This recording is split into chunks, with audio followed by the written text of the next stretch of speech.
ধৈর্য এমন একটা জিনিস যেটা নবীদের গুণ।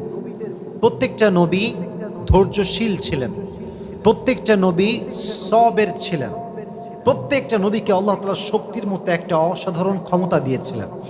প্রিয় ভাইয়েরা, সবর হচ্ছে এমন একটি হাতিয়ার, এমন একটি যন্ত্র যা কখনো ব্যর্থ হয় না।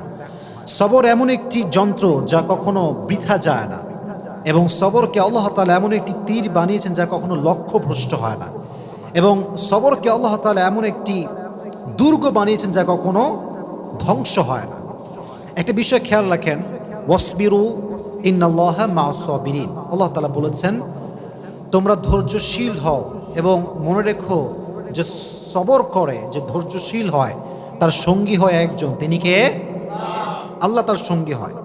এখন প্রশ্ন হচ্ছে যে সবর, ওয়াই সবর ইজ মোস্ট ইম্পর্ট্যান্ট? সবরটা গুরুত্বপূর্ণ কেন? আমার চোখে চোখ রাখেন, আমি একটু বোঝাবার ট্রাই করি যে সবরটা গুরুত্বপূর্ণ কেন।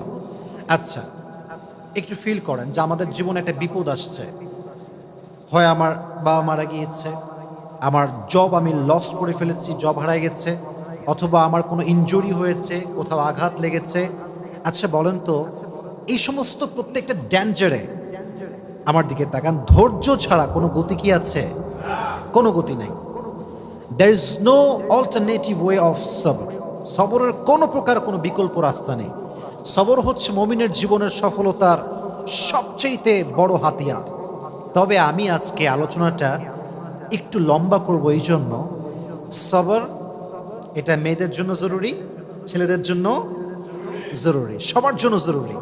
কারণ পরীক্ষা শুধুমাত্র ছেলেদের জীবনেই আসে না, মেয়েদের জীবনেও পরীক্ষা আসে না নাই? একজন মেয়ে যে বিয়ে করেছে, আব্বা আম্মার ঘর সংসার সব ছেড়ে আসছে, এসে দেখছে যার জন্য সব ছেড়ে আসছে সে তার মতো না, স্বামী খারাপ। এরকম মাঝে মাঝে হয় না? তো এই যে মেয়েটার শ্বশুর বাড়ি খারাপ, শাশুড়ি খারাপ, স্বামী খারাপ, তার জীবনেও সবরের দরকার আছে না নাই? আরেকজন মেয়েকে না আপনি ভাবেন, যে মেয়েটা বিয়ে করেছে, জাস্ট মনে করেন 1 মাস হয়েছে, 1 মাস পরেই তার স্বামী মারা গিয়েছে, বিধবা হয়ে গিয়েছে। এই মেয়েটার জীবনও সবরের দরকার আছে না নাই? তার মানে লাইফের একটু গভীরভাবে ভাবলে বুঝবেন যে লাইফের প্রত্যেকটা স্টেপে স্টেপে ধৈর্যের বিকল্প কোনো রাস্তা হতে পারে। You must have to be patient. In every kind of situation, you must have to be patient. যতটা কষ্ট আসুক না কেন, ধৈর্য আমরা হারাবো না। রাজি আছেন তো ইনশাআল্লাহ? আচ্ছা, আমি কোরআন থেকে কিছু এক্সাম্পল দিব ধৈর্য কাকে বলে, নবীদের ধৈর্য কেমন ছিল, এবং আমি হাদিস থেকেও কিছু এক্সাম্পল দিব যে কিভাবে আমরা ধৈর্যশীল হতে পারি। এবং মহিয়সী নারী যারা ছিল, যেমন আম্মাজান আয়েশা রাদিয়াল্লাহু তাআলা আনহা, এবং নবীজির ফার্স্ট ওয়াইফ যিনি ডিভোর্সি ছিলেন, তিনি হচ্ছেন খাদিজাতুল কুবরা রাদিয়াল্লাহু তাআলা আনহা, যাকে নবীজি বিয়ে করেছিলেন কত বছর বয়সে বলতে পারবেন? 40 বছর। কত বছর? তার জীবন থেকে আমরা সবরের শিক্ষা কেমন করে নিতে পারি? আয়েশা রাদিয়াল্লাহু তাআলা আনহার জীবন থেকে আমরা সবরের শিক্ষা কেমন করে নিতে পারি? আমরা এখান থেকে শিক্ষা গ্রহণ করার ট্রাই করবো। সকলে বলেন ইনশাআল্লাহ। আচ্ছা, ফর এন এক্সাম্পল, মনে করেন কেউ আপনাকে অপবাদ দিয়েছে, আপনি কাজটা করেন নাই, আপনি এই ক্রাইমটা করেন নাই, তাও মানুষ আপনাকে ব্লেম করছে। আপনার কোনো হারাম অ্যাফেয়ার নাই, মানুষ আপনাকে ব্লেম করছে যে আপনার একটা হারাম অ্যাফেয়ার আছে। এটাকে আমরা বাংলাতে বলি অপবাদ। আমরা বলি কি? অপবাদ বা তহমত। আমি যেটা করি না সেটা মানুষ আমাকে মনে করে এবং আমাকে ব্লেম করে, এটার নাম হচ্ছে অপবাদ। আমি জাস্ট ছোট্ট একটা হাদিস বলবো। আগে প্রশ্ন করি, নবীজির একজন কুমারী স্ত্রী ছিলেন, যেই একমাত্র স্ত্রী কখনো বিয়ে করেন নাই, তার ডিভোর্স হয়নি, তার স্বামী মারা যায়নি। তার নামটা কি প্রিয় ভাইয়েরা? আয়েশা রাদিয়াল্লাহু তাআলা আনহা। ছোট্ট একটা হাদিস শেয়ার করছি। নবীজির মোট স্ত্রী ছিল কয়জন বলেন তো? 11 জন। জোরে বলেন কয়জন? 11 জন। 11 জন স্ত্রীকে নবীজি ঘুরতে নিয়ে যেতেন। তবে এটা একটা সিস্টেম ছিল, লটারি সিস্টেম। নবীজি একটা বাক্সে সবার নাম লিখে রাখতেন, যার নামটা উঠতো তাকে নবীজি ঘুরতে নিয়ে যেতেন। সুবহানাল্লাহ পড়ে। What an amazing system. যার নাম উঠতো তাকে নবীজি নিয়ে ঘুরতে যেতেন। তো একবার নবীজি লটারি করলেন, একটু মনোযোগ দিয়ে শুনতে হবে। লটারি করার পরে আম্মা জানা আয়েশা রাদিয়াল্লাহু তাআলা আনহার নামটা লটারিতে উঠল, নবীজি ঘুরতে নিয়ে গেলেন। এটা একটু লম্বা স্টোরি, বাট আপনাকে মনোযোগ দিয়ে শুনতে হবে, কারণ এখানে একটা অনেক বড় সবরের শিক্ষা আছে। সেই যুগে ঘুরতে যাওয়া হতো মেয়েদেরকে নিয়ে, ওয়াইফদেরকে নিয়ে। এটাকে বলা হতো হাউদাজ, আমরা বলি এটাকে পালকি। আগের যুগে বিয়ে হতো কিসে করে? পালকিতে করে। হাউদাজ এটাকে আমরা আরবিতে বলি পালকি। পালকিতে চড়ে বিয়ে হতো, হতো না? আগের যুগে এটা সিস্টেম ছিল। তো তখনকার যুগে এভাবে পালকিতে চড়ে ঘুরতে নিয়ে যাওয়া হতো। তো আম্মা জান আয়েশা রাদিয়াল্লাহু তাআলা আনহাকে পালকিতে চড়ে নিয়ে যাওয়া হচ্ছে ঘোরার জন্য। তো যখন কাম ব্যাক করবে বাসার দিকে, এক্স্যাক্টলি ওই সময় এসে আম্মা জান আয়েশা রাদিয়াল্লাহু তাআলা আনহার প্রকৃতির চাপে তিনি প্রকৃতির ডাকে সাড়া দেওয়ার জন্য বের হন, মানে পালকি থেকে নামেন। যেটা হয় সেটা হচ্ছে পালকি থেকে নামার পরে উনি একটু দূরে যান প্রকৃতির ডাকে সাড়া দেওয়ার জন্য।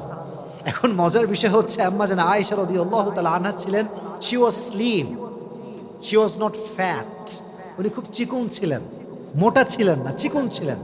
চিকন মানুষ কোথাও উঠলেও বোঝা যায় না, নামলেও বোঝা যায় না, কারণ সে স্লিম বডি বিলং করে। মোটারা কোথাও উঠলে দেখবেন মাঝে মাঝে মোটারা রিকশায় উঠলে রিকশার জায়গায় থাকে না বসা। তো এটা হচ্ছে বডির ডিফারেন্স। তো কি হলো, উনি যখন প্রকৃতিটাকে সাড়া দেওয়ার জন্য গেছেন, যেই সাহাবি পালকিটা টানছিল, পালকিটা নিয়ে যাচ্ছিল, ওই সাহাবি বোঝে নাই যে আসলেই আম্মা জান আয়েশা উঠেছেন নাকি উঠেন নাই। যেহেতু উনি স্লিম ছিলেন, উঠলেও যা, না উঠলেও উনি নিয়ে চলে আসছে। আম্মা জান আয়েশা রাদিয়াল্লাহু তাআলা আনহা যখন প্রকৃতির ডাকে সাড়া দিয়ে ফিরে আসেন, দেখছেন পালকি নাই। পালকি কোথায়? পালকি আর নাই, পালকি চলে গিয়েছে, কারণ সে ভেবেছে এখানে আয়েশা রাদিয়াল্লাহু তাআলা আনহা আছেন। তো উনি যখন ফিরে আসলেন, দেখলেন পালকি নেই, তখন উনি খুব সবরের সাথে অপেক্ষা করলেন। যখন দেখলেন অপেক্ষা করেও আসছে না, তখন তিনি কি করলেন জানেন? সুন্দর করে মরুভূমিতে শুয়ে পড়লেন চাদর মুড়ি দিয়ে। চাদর মুড়ি দিয়ে শুয়ে পড়লেন। অনেক লম্বা স্টোরি, আমি প্রেসাইজলি বলছি, but there is a lesson, very important lesson, অনেক গুরুত্বপূর্ণ একটা শিক্ষা আছে। তো যখন নবীজি দেখলেন যে আয়েশা নেই রাদিয়াল্লাহু তাআলা আনহা, উনি একজন সাহাবীকে লস্ট অ্যান্ড ফাউন্ডের দায়িত্ব দিয়েছিলেন, যে কে হারাচ্ছে, কে সফরে আছে, কে নেই, এটা খোঁজাখুঁজির জন্য। যেমন যদি আপনারা কখনো পিকনিকে যান, দেখবেন যে একজন লোক থাকে যে মাইক নিয়ে ডাকে, অমুকে আসছে কিনা, অমুকে বাসে উঠেছে কিনা। এরকম পিকনিকে হয় কি হয় না? হয়। ডাকে, কোথায় কে আছো, কে মিসিং আছো, বের হয়ে আসো। তো যেই সাহাবীকে নবীজি দায়িত্ব দিয়েছিলেন তার নাম হচ্ছে আব্দুল্লাহ ইবনে মুআত্তাল। আব্দুল্লাহ ইবনে মুআত্তাল রাদিয়াল্লাহু তাআলা আনহু। উনি এবার আয়েশা রাদিয়াল্লাহু তাআলা আনহাকে খোঁজা শুরু করলেন। খুঁজতে খুঁজতে তিনি দেখতে পেলেন আয়েশা রাদিয়াল্লাহু তাআলা আনহা মরুভূমির মাঝখানে চাদর মুড়ি দিয়ে শুয়ে আছেন। উনি বুঝতে পারেন এটাই আয়েশা রাদিয়াল্লাহু তাআলা আনহা। উনি ডাকলেন না, গিয়ে কথা বললেন না, চুপচাপ দাঁড়িয়ে থাকলেন। যখন আয়েশা টের পেল যে এখানে কেউ এসেছে আমাকে নেওয়ার জন্য, উনি চলে আসলেন। এবার তাকে নিয়ে সে ফিরে আসলো নবীজির কাছে। কিন্তু যেহেতু সফরে সবাই ফিরে গিয়েছে বাসাতে, আর সর্বশেষ আব্দুল্লাহ ইবনে মুআত্তাল আম্মা জান আয়েশাকে নিয়ে ফিরে এসেছেন, মুনাফিকদের সর্দার আব্দুল্লাহ ইবনে সালুল সুযোগ পেয়ে গেল। কি সুযোগ? এবার সে ব্লেম শুরু করলো যে আয়েশার সঙ্গে এই সাহাবীর একটা জেনার সম্পর্ক আছে। সকলে বলেন নাউজুবিল্লাহ। পৃথিবীর সবচাইতে সতীত্ববান নারীর উপরে জেনার ব্লেম, কত বড় মারাত্মক জঘন্য অপরাধের ব্লেম। আপনি চিন্তা করতে পারেন কার ব্যাপারে? আপনার ব্যাপারে নয়, আমার ব্যাপারে নয়, সবচেয়ে সতীত্ববান নারী আয়েশা রাদিয়াল্লাহু তাআলা আনহার ব্যাপারে ব্লেম করা হলো যে সে এই সাহাবীর সঙ্গে ওই মরুভূমি থেকে আসার সময় খারাপ কাজ করেছে, অন্যায় করেছে, জেনা করেছে। কিন্তু বিষয়টা আয়েশা জানতেন না যে আমার বিষয়ে এই ব্লেমটা করা হয়েছে। কিন্তু উনি ফিল করলেন যে প্রিয় নবীজি আমাকে আগে যেমন আদর করতেন এখন আর তেমন আদর করেন না, আগে যেমন ভালোবাসতেন এখন তেমন আর ভালোবাসেন না। এটা তিনি ফিল করতে শুরু করেন, but she had no idea যে আমাকে এরকম একটা ব্লেম করা হয়েছে। তো একটা সময় গিয়ে আয়েশা রাদিয়াল্লাহু তাআলা আনহা বাবার বাসায় আসলেন। বাবার বাসায় যখন আসছে তখন আশেপাশের লোক বলতে শুরু করছে, আয়েশা তোমার নামে তো এরকম গুজব ছড়ানো হচ্ছে, তুমি নাকি অমুক সাহাবীর সঙ্গে এই সম্পর্ক করেছিলা সফর থেকে ফিরে আসার সময়। এটা শুনে আয়েশা রাদিয়াল্লাহু তাআলা আনহা just she was shocked and thunder. এটা কেমন কথা, কত বড় মিথ্যা অপবাদ আমার উপরে। কিন্তু দেখেন, পৃথিবীর নির্মম বাস্তবতা হচ্ছে কষ্টে পড়লে বোঝা যায় যে কে আপন কে পর। কষ্ট বিপদ হচ্ছে এমন একটা জিনিস যেটা মানুষকে চিনিয়ে দেয় যে কে আমার আপন কে আমার পর। আমার যখন খুব কষ্ট আসে, খুব বিপদ আসে, আমার একদিক থেকে খুব ভালো লাগে যে আমি আমার আপন মানুষ চিনছি। এবং যখন আমি চিনে ফেলি তখন আমি বলি যে ভাই বিপদ তো আসবে আর যাবে, কিন্তু আমি তো আপনাকে চিনে ফেললাম যে আপনি কোন ক্যাটাগরির লোক, এটা আমার বোঝা হয়ে গেল। তো আম্মা জান আয়েশা দেখলেন যে সবাই তার বিপক্ষে, কেউ তার পক্ষপাতী করে না। ইভেন সর্বশেষ, অনেক লম্বা স্টোরি, আমি জাস্ট প্রেসাইজলি বলছি, সর্বশেষ নবীজি আম্মা জান আয়েশার কাছে আসলেন, এসে বলেন, আয়েশা তুমি যদি সত্যি এই অন্যায় করে থাকো আল্লাহর কাছে মাফ করো, আল্লাহর কাছে মাফ চাও, আল্লাহ তোমাকে মাফ করে দিবে। এই কথা শুনে আয়েশা রাদিয়াল্লাহু তাআলা আনহা আকাশ থেকে পড়েছে, নবী হে, শেষমেশ আপনিও আমাকে এই কথা বলছেন? আপনিও এই রুমরে বিশ্বাস করেছেন? আপনিও এই গুজবে বিশ্বাস করেছেন? অপেক্ষা করেন, আল্লাহ আমার জন্য আছে। সুবহানাল্লাহ পড়েন। উনি চাইলে বলতে পারতেন যে আমি আর সংসার করব না, আমি আর এই সমাজে থাকবো না, আমি গলায় ফাঁসি নিব, আমি সুইসাইড করব, যেটা আমরা সাধারণ মানুষরা বলি। উনি একটুও কমপ্লেইন করেন নাই, জাস্ট কষ্ট পেয়েছেন, সবর করেছেন। আল্লাহ তাআলা আয়েশা রাদিয়াল্লাহু তাআলা আনহার চরিত্রকে সুন্দর প্রমাণ করার জন্য, উনি যে কোনো অন্যায় করেন না এটা প্রমাণ করবার জন্য আল্লাহ নিজে কোরআনের আয়াত নাজিল করে দিয়েছে। সুবহানাল্লাহ পড়েন। আল্লাহ নিজে আয়াত নাজিল করে ব্যাখ্যা দিয়েছেন যে আমার প্রিয় বান্দি আয়েশা কোনো অপরাধী নয়, সে কোনো জুলুম করে নাই, সে কোনো জেনা করে নাই, ব্যভিচার করে নাই। তাহলে বোঝা গেল যে ব্যক্তি সবর করে, ধৈর্য ধারণ করে, মানুষের দেওয়া মিথ্যা অপবাদ একদিন স্পষ্ট হয়ে যায় যে সে সব মিথ্যা ছিল, ঠিক কিনা বলেন? একসময় প্রমাণ হয়ে যায়। মনে রাখবেন, সময় এমন একটা জিনিস, সময়ে মানুষকে জবাব দেয়, সময় মানুষকে উত্তর দেয় যে সে মানুষটা আসলে কেমন। আপনাকে যদি কেউ ভুল বুঝে ব্যাখ্যা দিবেন না, just wait for the right time. সময়ের অপেক্ষা করেন। সময় হচ্ছে এমন একটা জিনিস, এমন একটা কাঁটা, এটা ঘোরে আর কে কেমন এটা সত্যতা বলে দেয়, ঠিক কিনা বলেন? Wait for the right time, সঠিক সময় অপেক্ষা করেন। তাহলে আয়েশা রাদিয়াল্লাহু তাআলা আনহাকে ব্লেম করা হয়েছে, এবার আমাকে জবাব দেন, উনি কি ধৈর্যহীন ছিলেন না ধৈর্যশীল ছিলেন? She was patient. In every kind of situation, she was patient. ধৈর্যশীল ছিলেন। ফলে কি হয়েছে? আল্লাহ নিজে আয়াত নাজিল করেছেন কার ব্যাপারে?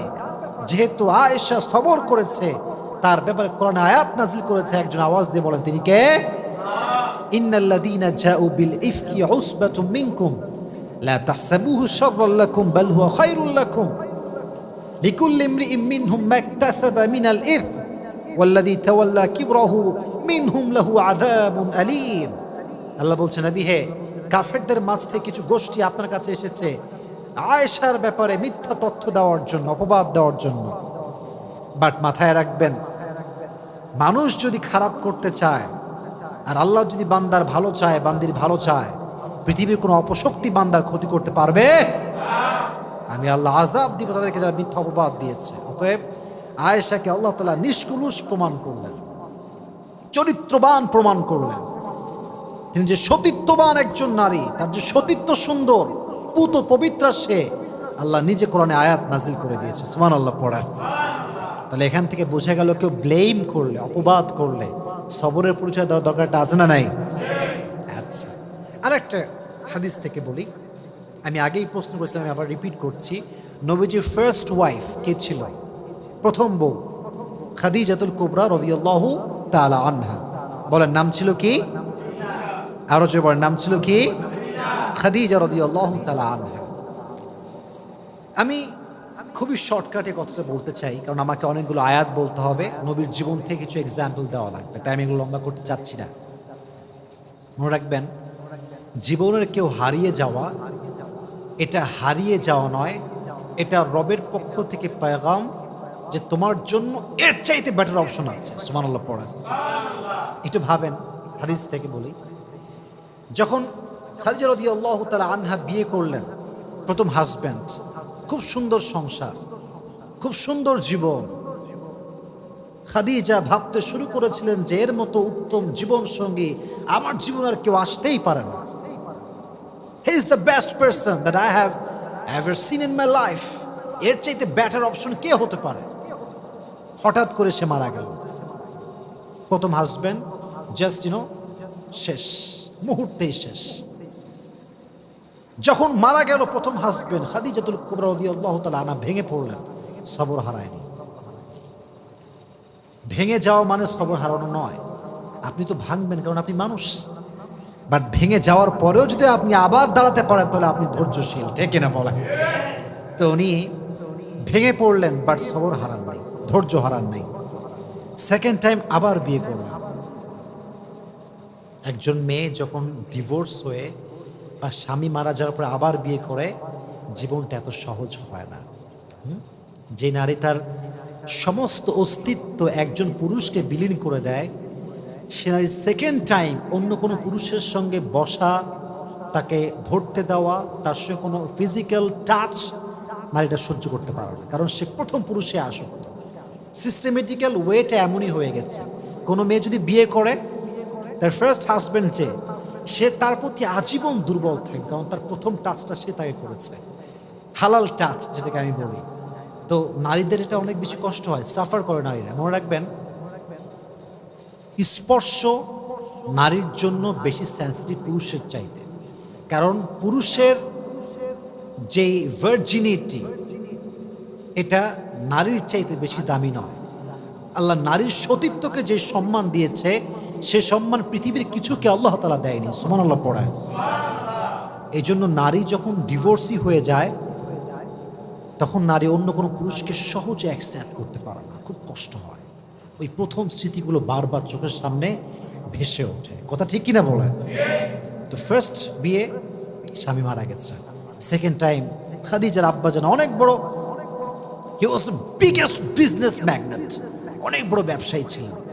বুঝিয়ে শুনিয়ে সুন্দর একজন যুবকের সঙ্গে আবার বিয়ে দেন, এবং এই সংসারটা একটু লম্বা হয়, এবং সেখানে বাচ্চাও আসে, ছেলে সন্তান হয়। সুবহানাল্লাহ পড়া। বিয়ের পরে স্বামীর ভালোবাসা একটা আদর, এটা একটা ভালোবাসার পয়েন্ট। আবার যদি সেই স্বামীর ঘরে সন্তান আসে, ওখানে আরো ভালোবাসা আছে না নাই? আবার মারা গেল, সেকেন্ড স্বামীও মারা গেল। এইভাবে যখন স্বামী মরতে শুরু করেছে, খাদিজা রাদিয়াল্লাহু তাআলা আনহা ফাইনালি ডিসাইড করলেন যে I will never ever get married again, এটাই লাস্ট, আর বিয়ে করব না।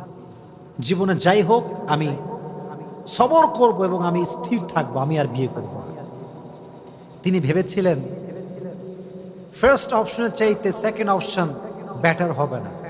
আবার যখন সেকেন্ড জনকে পেয়ে গিয়েছেন, তিনি যখন মারা গিয়েছেন, ভেবেছেন যে পৃথিবীতে আর কোনো এর চাইতে ভালো হতে পারে না। কিন্তু কেউ না জানলেও সত্য জানে একজন, তিনি কে? ধৈর্যশীল ছিলেন, সবর করেছেন, নিয়ত করেছেন বিয়ে করব না, বাট সবর ছিল কি ছিল না? রেজাল্ট কি হয়েছে? রেজাল্ট দেখেন, ব্যবসা করেছেন, গরিব মানুষদেরকে সহযোগিতা করেছেন, নিজেকে কাজে ব্যস্ত রেখেছেন, বিজনেস সামলেছেন। আল্লাহ তাআলা সবরের বিনিময় হিসেবে, ধৈর্যের বিনিময় হিসেবে শেষ নবীকে তার প্রথম স্বামী হিসেবে কবুল করেছে। সুবহানাল্লাহ। এটা হচ্ছে সবরের রেজাল্ট। মানে আমার কাছে এই হাদিসটা the best example, the best example. এর কারণে এই যে জেনারেশন আমরা আছি, এখানে কারোর জীবন থেকে কেউ হারায় গেলে তারে আর খুঁজেই পাওয়া যায় না। সে গাঁজা খায়, মদ খায়, তার জীবন যৌবন শেষ হয়ে যায়। মাথায় রাখবেন, কেউ চলে যাওয়ার অর্থ হচ্ছে সে চলে যায় নাই, তাকে আল্লাহ নিয়ে গেছে। আর আল্লাহ যদি কাউকে নিয়ে যায়, আল্লাহর মেসেজ হচ্ছে এইটা যে আমি ওরে নিছি, এর মানে হচ্ছে আমি তোকে এর চাইতে বেশি উত্তম দান করবো। সুবহানাল্লাহ পড়েন। তাহলে বোঝা গেল, প্রিয় মানুষ মারা যাক, হারিয়ে যাক, চলে যাক কোথাও অজানা জায়গায়, কোনো সমস্যা নেই। আমি তো সবর করেছি, আমি তো ধৈর্যশীল বান্দা। আমাকে পরীক্ষা নিচ্ছে একজন এবং এর ফলাফল দিবে একজন। আওয়াজ দিয়ে বলেন তিনি কে? So every kind of situation, in every kind of situation you must have to be patient. প্রত্যেকটা অবস্থানে আমরা ধৈর্যশীল হব। রাজি আছেন তো ইনশাআল্লাহ? আল্লাহ সবাইকে ধৈর্যশীল হওয়ার তৌফিক দান করুন। সকলে পড়া আমিন। এবার আসেন কিছু নবীদের এক্সাম্পল দেই যারা ধৈর্যের পরিচয় দিয়েছেন। আমি একটু পরীক্ষা করি আপনাদের সবাইকে, দেখি আপনারা কতটুকু ক্যাচ করতে পারেন, গ্যাস করতে পারেন। একজন নবী ছিলেন যে নবীর পুরো শরীরে পোকা ধরে গিয়েছিল, পুরো শরীরটা পোকা খেয়ে শেষ করতে যাচ্ছিল। নবীর নামটা কি ছিল? আইয়ুব আলাইহিস সালাতু ওয়াস সালাম। দীর্ঘ 12 বছর পোকা তার শরীরে ভর করেছিল। আমাদের একটু অসুখ হইলে আমরা বলি যে আয় রে মানুষ, আল্লাহ মনে হয় মানুষ পায় না, আমি একাই মনে হয় দুনিয়াতে, পৃথিবীতে মনে হয় আর কোনো মানুষই নাই, আল্লাহ খালি আমারই পায়, আমি কি দুনিয়াতে একা, আর কেউ কি নাই? 12 বছর সহ্য করেছে। পোকা উঠতে উঠতে যখন জিহবায় এসেছে, তখন আইয়ুব মুখ খুলেছে। ওয়াইয়ুবা ইয নাদা রাব্বাহু আন্নী মাসানিয়াল দুররু ওয়া আনতা আরহামুর রাহিমিন। দোয়া করার একটা সিস্টেম আছে। আমি জুমার লেকচারে বলেছিলাম, দোয়ার একটা কোয়ালিটি আছে, চাওয়ার মাঝে একটা গুণ আছে। দেখেন, উনি বলেন নাই যে আল্লাহ তুমি আমাকে এই রোগ কেন দিলা, ঠিক করে দাও, বলেন নাই। আন্নী মাসানিয়াল দুররু ওয়া আনতা আরহামুর রাহিমিন। আল্লাহ আমি তো বিপদে আছি, তুমি তো রহমান। কথার ভাঁজ দেখেন। আমি আমার আব্বাকে বলছি, আব্বা আমি সকাল থেকে খাই নাই, খাবার কিন্তু চাই নাই, আমি না খেয়েছি আর তুমি আমার আব্বা, এটা বললেই না, আব্বা বুঝে যাবে যে আমার ছেলের এখন খাবার দরকার। আইয়ুব আলাইহিস সালাতু ওয়াস সালাম হি নেভার কমপ্লেইনড। উনি বলেছেন, আল্লাহ আমি কষ্টের ভেতরে আছি আর তুমি তো রহমান, আর রহমান তো কারো কষ্ট সহ্য করতে পারে। কখন বলেছেন? যখন এই পোকা উঠতে উঠতে তার জিহবায় চলে এসেছে। আল্লাহকে বলছে, আল্লাহ পুরো শরীরটা আমার খেয়ে ফেলুক, কিন্তু যে জিহবা দিয়ে আমি তোমার জিকির করি সেটা যদি পোকা নষ্ট করে ফেলে, আমি তো তোমাকে আর ডাকতে পারবো না, তুমি আমাকে রহম করো, তুমি আমাকে রহম করো। এই সবর যে করেছে, আল্লাহ তাআলা ডাকার সঙ্গে সঙ্গে তার সমস্ত রোগকে ধূলিসাৎ করে তাকে আল্লাহ তাআলা শেফায়ে আজলা কামিলা দান করে দিয়েছে। সুবহানাল্লাহ। তাহলে বোঝা গেল, রোগ বালাই হচ্ছে ব্লেসিং, মার্সি, বারাকা ইন ইউর লাইফ। যদি মুমিনের কোথাও কোনো কাঁটাও ঢুকে যায়, এই যে আমরা কষ্ট পাই কাঁটা ঢুকলে, আল্লাহ কতটা দয়াময় দেখেন। কাঁটা ঢুকলেও আল্লাহ তাআলা বান্দার আমল নামার থেকে যে গুনাহ আছে এটাকে ঝরিয়ে দেয়। সুবহানাল্লাহ পড়েন। তাহলে বোঝা গেল, আজ থেকে অসুখ হলে আমরা ধৈর্য ধারণ করবো। রাজি আছেন তো ইনশাআল্লাহ? আর একটা এক্সাম্পল দেই সবরের। একজন নবী, আমি আবারও আপনাদেরকে প্রশ্নে ফেলছি, গ্যাস করতে হবে আপনাদের সবাইকে যে আমি কার নাম বলতে যাচ্ছি। একজন নবী যাকে মাছ খেয়ে ফেলেছিল, মাছের পেটে তিনি দীর্ঘদিন ছিলেন, তার নাম কি ছিল? ইউনুস। ইউনুস আলাইহিস সালাতু ওয়াস সালাম। নাম ছিল কি? ইউনুস আলাইহিস সালাতু ওয়াস সালাম। মাছের পেটে দীর্ঘদিন ছিলেন, আল্লাহর কাছে কমপ্লেন করেন না, অভিযোগ করেন নাই, ধৈর্যহীন হন নাই। মাছের পেট থেকে আল্লাহকে ডাক দিয়েছেন, আল্লাহ আমি বিপদে পড়েছি, তুমি আমাকে সাহায্য করো, আমার কোনো কমপ্লেন নাই, অভিযোগ নাই, আমি ধৈর্যহীন হয়ে যাই নাই। দোয়া করার সঙ্গে সঙ্গে আল্লাহ তাআলা মাছকে আদেশ করেছে, মাছ মুখ খুলে একটা বমি করার মতো একটা অ্যাক্ট করেছে। আল্লাহ তাআলা ইউনুসকে এই অ্যাক্টের মাধ্যমে, এই বমির একটা ধরনের মাধ্যমে মাছের পেট থেকে জীবিত উদ্ধার করে বের করে নিয়ে আসছে। সুবহানাল্লাহ। তাহলে বোঝা গেল, বিপদে পড়লে আপনাকে দোয়া করতে হবে। আল্লাহ আমারই পাইলো, দুনিয়াতে আর কেউ নাই, আমি মনে হয় একা, আল্লাহ কি পাইলা আমার তুমি। এটা ধৈর্যহীন হওয়ার পরিচয়। অতএব সবরও থাকবে, দোয়াও থাকবে। বলেন আমার সঙ্গে, সবরও থাকবে, সবর আছে যার সঙ্গে দোয়াও আছে যার, তার সফলতা কেউ আটকাতে পারবে না। সুবহানাল্লাহ পড়েন।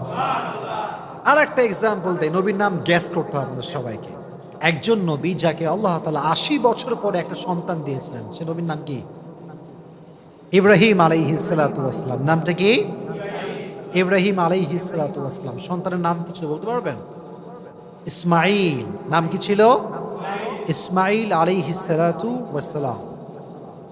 সবর কাকে বলে একটু বুঝাই আপনাদেরকে, শর্টকাটে বোঝাচ্ছি। ৮০ বছর পরে একটা ছেলে হয়েছে, আল্লাহ অর্ডার করেছে যাও মাকে এবং ছেলেকে একদম মরুর প্রান্তে রেখে আসবে, যেখানে জনমানবহীন একটা জায়গা, মানুষ নাই, লোক নাই, জন নাই, রেখে আসো যাও। অর্ডার করতে দেরি, রেখে চলে আসছে সেই মরুভূমির মতো একটা জায়গায়। তো যখন চলে যাবে, বিবি হাজার চাইলে বলতে পারতেন যে আপনি কেমন স্বামী যে আমার মতো একজন অবলা নারীকে তার সন্তান সহ এক বিশাল মরুপ্রান্তে, মরুভূমিতে, জনমানবহীন একটা জায়গায় রেখে যাচ্ছেন, আপনি কেমন স্বামী? She never complained. She never ever complained like that. বলেইনি কিছু। কি বলেছে আমি জাস্ট রিপিট করছি বাংলাতে সারাংশ। বিবি হাজার বলছে, হে ইব্রাহিম, এটা যদি আল্লাহর অর্ডার হয় যে আমাকে তুই মরুর প্রান্তে রেখে যাবা, জনমানবহীন জায়গা রেখে যাবা, যেখানে খাবার নাই, দাবার নাই, পানি নাই, তবে শুনে রেখো আমিও এটা বিশ্বাস করি যে আমার আল্লাহ আমাকে মরুর প্রান্তরে না খাওয়ায় মারবে না। সুবহানাল্লাহ পড়ায়। তুমি যদি আমাকে রেখে খুশি হও, আমি এখানে থেকে খুশি আছি। ধৈর্য ধারণ করেছে। ফলে কি হয়েছে চিন্তা করেন, একটু ভেবে দেখেন, এই যে মক্কা, এত দাম কাবার, কাবার গিলাফের দাম, কাবার চত্বরে এত দাম, এই কাবার পাশে যিনি অবস্থান করেছিলেন, যে নারীর কারণে এত সম্মান, যে নারীর ছেলের কারণে জমজমের কুয়ার পানি আমরা পেয়েছি, তার নাম হচ্ছে বিবি হাজার। সুবহানাল্লাহ পড়েন। ধৈর্য, শুধুমাত্র ধৈর্য। এবার আরেকটু বুঝাই, এত ধৈর্য, এত পরীক্ষা। আল্লাহ বলল, ইব্রাহিম যাও সন্তানের কাছে। ৮০ বছর পরে সন্তান পাইছে, আদরও করতে পারে নাই, নিজের কাছেও রাখতে পারে না, রেখে আসছে মরুর প্রান্তরে। এবার আসছে আব্বা, ছেলে এদিকে আসো। কি হয়েছে আব্বা? বলছে আমি স্বপ্নে দেখেছি তোমাকে আমি জবাই করছি, এটা আমার আল্লাহর আদেশ। তুমি কি বলছো? ফাংদুর মাযা তারা, what's your opinion about on this matter? তুমি কি বলছো বলো। ইসমাইল চাইলে বলতে পারতো, আব্বা আপনি কেমন জালেম, জন্মের সঙ্গে সঙ্গে আমাকে আপনি আদর না করে রেখেছেন মরুর প্রান্তরে, আর আজ আপনি এসেছেন খবর না নিয়ে জবাই করার জন্য। এটা বলে নাই। বলছে আব্বা আপনি যা মন চাই করেন, সাতাজিদুনি ইনশাআল্লাহু মিনাস সাবিরিন, আমি ধৈর্যশীলদের পরিচয় দিব। সুবহানাল্লাহ পড়েন। আহা কি সুন্দর ঘটনা, কি সুন্দর সবরের পরিচয়। এবং এই যে সবর তারা করেছে, যখন আপনারা সবাই জানেন, you all know the story, যখন জবাই করতে যাবে আল্লাহ তাআলা দুম্বাকে পাঠিয়ে দিয়েছেন। আর এই যে আমাদের স্যাক্রিফাইস আমরা শিখলাম, এখান থেকে বোঝা যায় যে যত বেশি স্যাক্রিফাইস করে সে বান্দা আল্লাহ তত বেশি প্রিয় হয়ে যায়। সুবহানাল্লাহ পড়ায়। এজন্য ইব্রাহিম নবী থেকে, ইসমাইল থেকে এবং বিবি হাজার থেকে, সবার থেকে আলাইহিমুস সালাতু ওয়াস সালাম, তাদের থেকে আমাদের সবরের একটা শিক্ষা নেওয়ার দরকারটা আছে না নাই? আমি আর দুইজন নবীর এক্সাম্পল দেব, দুইজন নবী জাস্ট। বলেন একজন নবী ছিলেন যেই নবীকে তার ভাইয়েরা ধরে এনে কুয়ার ভিতরে ফেলে দিয়েছিল, সে নবীর নাম ছিল কি? সবাই বলেন নাম ছিল কি? ইউসুফ আলাইহিস সালাতু ওয়াস সালাম। অনেক লম্বা কথা, আমি ওইটা বলবো না, আমি জাস্ট মূল লেসনটা বলবো। সাইয়েদনা ইউসুফ আলাইহিস সালাতু ওয়াস সালাম যখন যুবক, উঠতি বয়সী যুবক, বাচ্চা বাচ্চা ভাব, এখনো যুবক হয়ে পারে নাই, তার সবগুলো ভাই তাকে নিয়ে কুয়ায় ফেলছে শুধুমাত্র হিংসার কারণে। কিসের কারণে? হিংসা। কুয়ার ভেতরে ফেলে সাইয়েদনা ইউসুফ আলাইহিস সালাতু ওয়াস সালাম একটা জামা নিয়ে আসছে। তার বাবার নাম ছিল ইয়াকুব। ডাক দিয়ে বলছে, হে আমার বাবা। সব ছেলেরা আসছে, আব্বা জান দেখেন ইউসুফকে বাঘে খেয়ে ফেলেছে, আর এই হচ্ছে ইউসুফের জামা। যদি আমার সন্তান আমার থেকে হারিয়ে যায় আমি তো অস্থির হয়ে যাব, দৌড়াবো চতুর্দিকে, কত অভিযোগ করব আমি, কত নাশুকরি করব আমি আল্লাহর কাছে। ইয়াকুব আলাইহিস সালাতু ওয়াস সালাম শুধু একটা ওয়ার্ড বললেন, ফাসবরুন জামিল। উনি বললেন আমার জন্য ধৈর্যই সবচেয়ে উত্তম হাতিয়ার। সুবহানাল্লাহ পড়েন।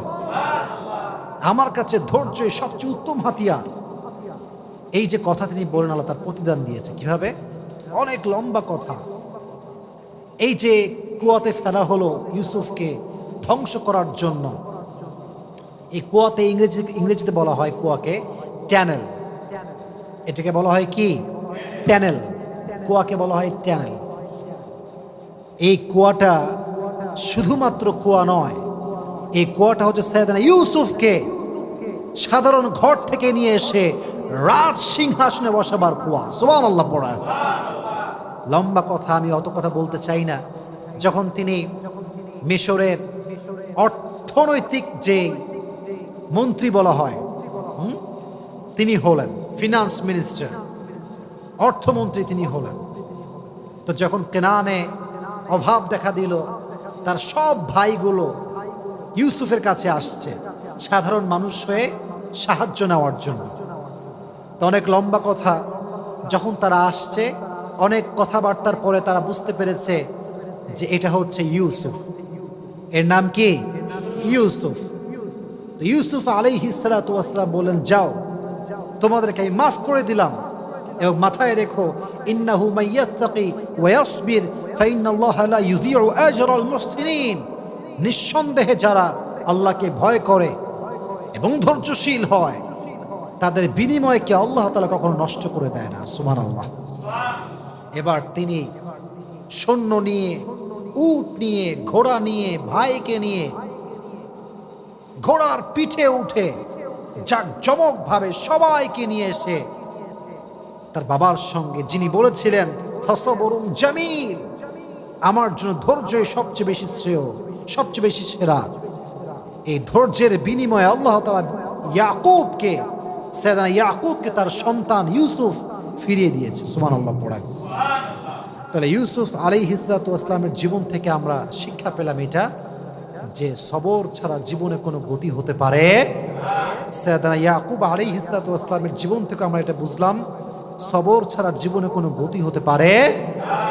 এবার আসলে সর্বশেষ এক্সাম্পল। পৃথিবীতে ধৈর্যের প্রতীক ছিলেন একজন মানুষ, যার উপরে ধৈর্যশীল মানুষ জীবনে আর কেউ আসে নাই, পৃথিবীতে আর কেউ আসে নাই।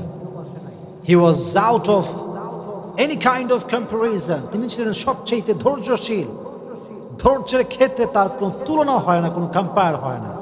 তিনি হচ্ছেন সাইয়্যিদুল কাউনাইন, সাইয়্যিদুল মুরসালিন, বিশ্ব মানবতার মুক্তির দূত নবী মুহাম্মদুর রাসূলুল্লাহ সাল্লাল্লাহু আলাইহি ওয়াসাল্লাম। ধৈর্যের প্রতীক, ধৈর্যের প্রতীক ছিলেন তিনি। মারাত্মক লেভেলের ধৈর্য ছিল তার। তার ধৈর্য যে কত বেশি আপনি চিন্তা করতে পারবেন না। একজন মানুষ যার এই ছোট্ট বয়সে সে তার মাকে হারিয়েছে, যখন সে পৃথিবীতে আসে নাই তার আগে তার বাবাকে হারিয়েছে, বড় হয়ে চাচাকে পেয়েছে, চাচা মারা গিয়েছে, দাদাকে পেয়েছে, দাদা মারা গিয়েছে, মাথার উপরে বট বৃক্ষ ছিল তার স্ত্রী খাদিজা, সেও মারা গিয়েছে। একটা মানুষ আর কত হারাতে পারে? একটা মানুষের সবচেয়ে বড় জায়গায় তো হচ্ছে আব্বা এবং মা। যার জীবনে বাপ মা নাই তার জীবন তো কিছুই নাই, তার পুরো জীবনটাই তো কষ্টে ভরা। নবীজি জন্মের আগে চলে গিয়েছে বাবা, জন্মের পরে চলে গিয়েছে মা, চাচা হারায় গেছে, দাদা হারায় গেছে, বিয়ে করেছে নিজের স্ত্রী খাদিজা, যে সমস্ত সম্পত্তি নবীর পায়ের সামনে বিলীন করে দিয়েছে ইসলামের জন্য, সেও মারা গিয়েছে। নবী কখনো আল্লাহর কাছে অভিযোগ করেন না যে আল্লাহ আমি তো তোমার নবী, তুমি তো আমার আল্লাহ, তুমি আমায় কেন কষ্ট দিচ্ছ? নবীজি কমপ্লেন করেন নাই, সবরের পরিচয় দিয়েছে। He was patient in every kind of situation. কখনো কমপ্লেন করেন না, অভিযোগ করেন নাই, প্রতিটা মুহূর্তে ধৈর্যশীল ছিলেন তিনি। তায়েফের ময়দানে যখন নবীজি দাওয়াত দেওয়ার জন্য গেলেন কাফেরদেরকে, সবাই আপনারা ঘটনা জানেন, তা দাওয়াত অ্যাকসেপ্ট করলো না। নবীজি প্রায় কয়েকশো কিলোমিটার রাস্তা পাড়ি দিয়ে আসছেন, ক্লান্ত মানুষ। উনি বললেন, তায়েফবাসী শোনো, তোমরা যেহেতু আমার দাওয়াত গ্রহণ করলে না, তোমাদের কাছে আমার অনুরোধ, তোমরা মক্কায় খবরটা ছড়িয়ে দিও না। যদি মক্কার কাফেররা জানতে পারে তাহলে আমাকে জুলুম করবে। কাফেররা কে কার কথা শোনে।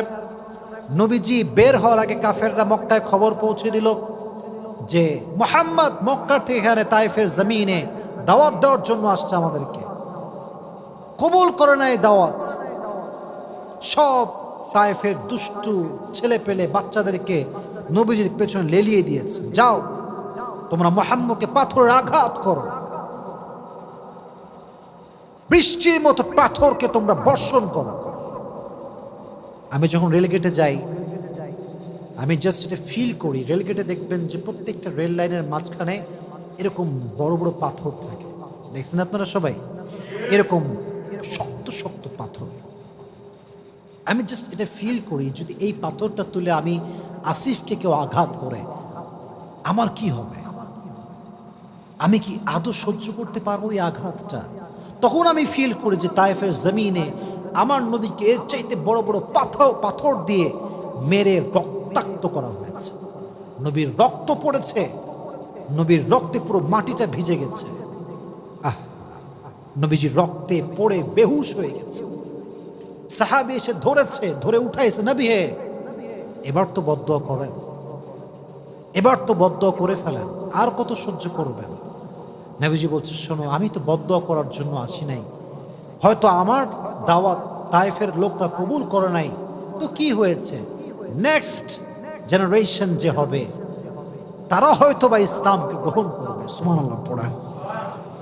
পাথরের আঘাত খেয়ে রক্তাক্ত হয়ে গিয়েছে, ধৈর্য হারায়নি, শক্তি হারায়নি, জুলুমের শিকার হয়েছে, কাউকে বদদুয়া করে নাই, সর্বাবস্থায় ধৈর্যের পরিচয় দিয়েছিলেন, সর্বাবস্থায় দিয়েছেন।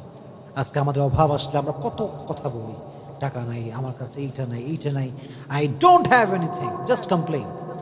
আছে কিন্তু সব, শুকরিয়া নাই। যার শুকরিয়া যত বেশি তার নিয়ামত তত, যার অশুকরিয়া, যার নাশুকরিয়া যত বেশি তার নিয়ামত তত বেশি কম। ঠিক না বলা? ধৈর্যশীল হতে হবে, সবের হতে হবে, এবং শাকের অর্থাৎ গ্রেটফুল, শুকর গুজার হতে হবে, কৃতজ্ঞ বোধ হতে হবে। আল্লাহ তুমি আমাকে যা দিয়েছো, what ever I have, I am happy with that. আমি আলহামদুলিল্লাহ খুশি আছি।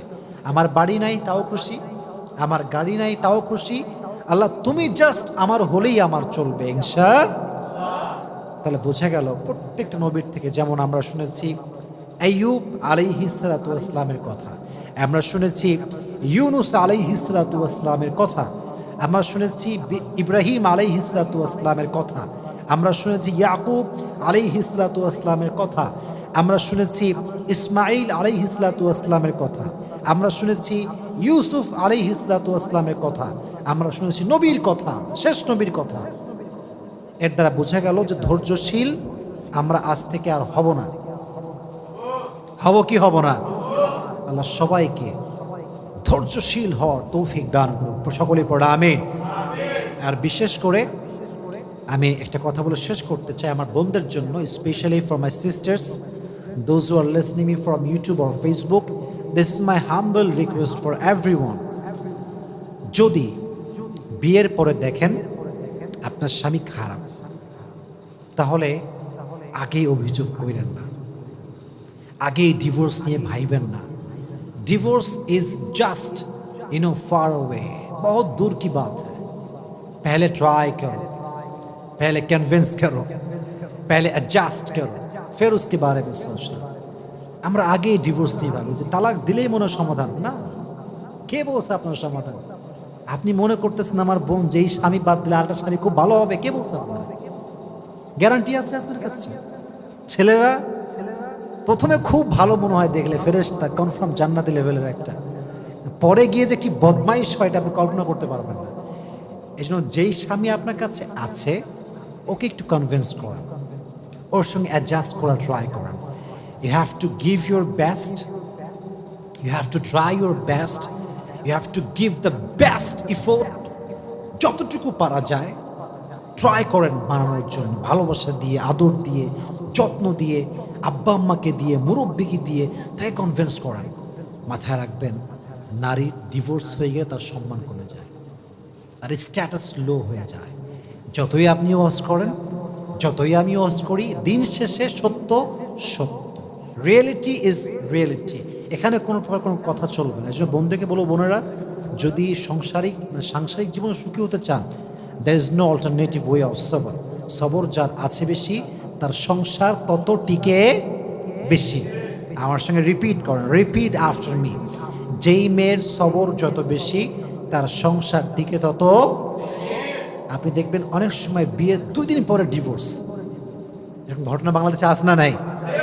মানে বিয়ে করে গেল, জাস্ট শুনলাম 2 দিন পরে ডিভোর্স। ভাই, হোয়াট হ্যাপেন্ড? ডিভোর্স আপনার সঙ্গে হতে পারে, আমার সঙ্গেও হতে পারে। It can happen with anyone, but the fact is, are you really patient? আপনি কি ধৈর্যশীল কিনা? That is the fact. আমি ধৈর্যশীল হলাম না এবং আমার ডিভোর্স হলো, আপনি অধিকার রাখেন আমাকে ব্লেম করার, যে আপনার মতো ফালতু লোক দুনিয়াতে কেউ নাই। কিন্তু আমি যদি পেশেন্ট হই, আমি যদি আমার ওয়াইফের সঙ্গে অ্যাডজাস্ট করে চলি, সব কিছুর পরে যদি আমি ব্যর্থ হই, তাহলে আপনি আমাকে ব্লেম করতে পারবেন না। আর হ্যাঁ, সর্বশেষ কথা, যদি কোনো মেয়ে দেখে যে না, কোনোভাবেই অ্যাডজাস্ট হচ্ছে না, শ্বশুর ভালো না, শাশুড়ি ভালো না, স্বামী ভালো না, no one is good person in my family, কাউরে ভালো লাগে না, কেউ আমাকে বোঝে না, আমি যদি এখানে আর একদিন থাকি আমার জীবনটা জাহান্নাম হয়ে যাবে, তখন কোরআন বলছে ঠিক আছে, বের হয়ে আসো। যেটা আমি আগেও বলেছি, বের হয়ে আসো, জীবনকে সুন্দর করো, তাকে তার মতো থাকতে দাও, তুমি তোমার মতো জীবনকে গুছিয়ে নাও। তাহলে বুঝে গেল, you have to try your best first. আগে সর্বোচ্চ ট্রাই করেন, না পারলে তখন দেখা যাবে। তবে সবর হচ্ছে পৃথিবীতে সুখে থাকার সবচেয়ে বড় মাধ্যম।